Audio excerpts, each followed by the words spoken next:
Okay, so today we're tackling a big one, the reality of being an international student in Cyprus. It's often sold as this perfect dream, a sunny, affordable way to get a European degree. But as you're about to see, what's on the ground can be, well, a lot more complicated. Let's get into it. Just think about that for a second. This quote really gets to the heart of it. For so many students, this isn't just about packing a bag for college. It's a massive leap of faith, leaving your family, your friends, your whole world, for a dream that feels very, very far away. So here's how we're going to break this down. First, we'll look at the dream itself. What's so appealing? Then, the island's political divide, which is crucial. After that, we'll talk money, the real price of paradise. We'll get into the work-study situation, and finally, we'll wrap up with a guide on how to actually navigate this whole system. All right, so what is the Cyprus dream, really? Well, it's a pretty compelling pitch. You're getting an EU standard degree with most programs taught in English, which is huge. And you get to do it all while living a Mediterranean lifestyle with tuition fees that look way more affordable than, say, Germany or France.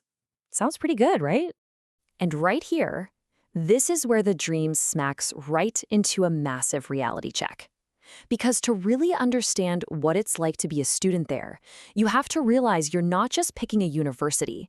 You are literally picking a side of a divided island. See, since 1974, a UN buffer zone called the Green Line has split Cyprus in two. You've got the Republic of Cyprus in the south and the Turkish Republic of Northern Cyprus, or TRNC, in the north. And believe me, which side of that line you end up on will define your entire experience. Legally, financially, everything.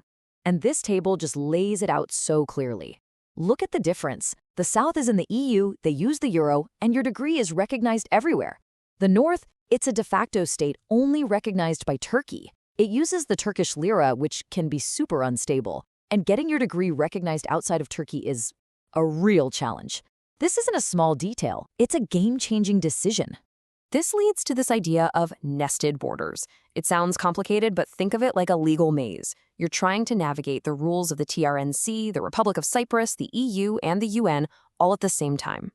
For some people, these gaps in the system are a way into Europe, but for a lot of students, it's just a trap that leaves them stuck with no clear legal status. Okay, now let's talk about the money. Because that dream of an affordable education, it runs into some seriously tough financial hurdles. And it starts before you even get on the plane. 7,000 euros. Let that sink in. Just to apply for a student visa in the Republic of Cyprus, you have to prove you have this amount sitting in a bank account. And that's after you've paid tuition. For a lot of families, this means selling land or taking out huge loans, all before you've even started. And it's not just about the money, oh no.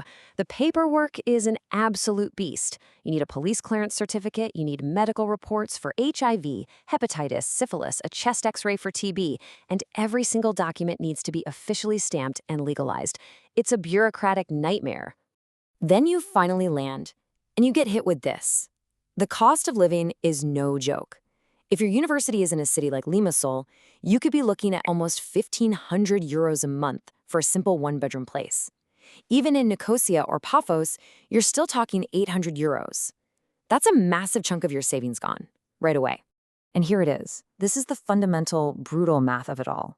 Even if you manage to find a part-time job, you're probably making about 500 euros a month, but your basic costs, just rent, bills, and food, are easily over 700. Right there, you're losing money every single month. That 7,000 euro buffer, it starts draining fast. So with money being that tight, the obvious answer is to get a job, right? Well, that leads us to maybe the biggest reality check of all, the truth about working in Cyprus as a student. The rules are strict, and the work is probably not what you're imagining. This is the rule that catches everyone out. For the entire first semester you are on the island, you cannot legally earn a single euro. You are completely dependent on whatever money you brought with you, which, as we just saw, is already under serious pressure from the high cost of living. And then after 6 months, when you are allowed to work, it's only in these specific areas. And look at this list. We're talking kitchen help, farm work, delivery driving, night shifts in factories. These are tough, physically demanding jobs, a far cry from the professional career path most students are hoping for. This quote from Samir, a student in the north, is just haunting. Over there, the situation is often even worse. There are basically no legal work rights tied to a student visa, so students are pushed into an unregulated black market. They're working 16-hour days in construction, driving illegal taxis. Their lives are just a constant grind to survive, completely separate from their studies. So, after hearing all of that, it's easy to feel a bit down. But the goal here isn't to crush the dream.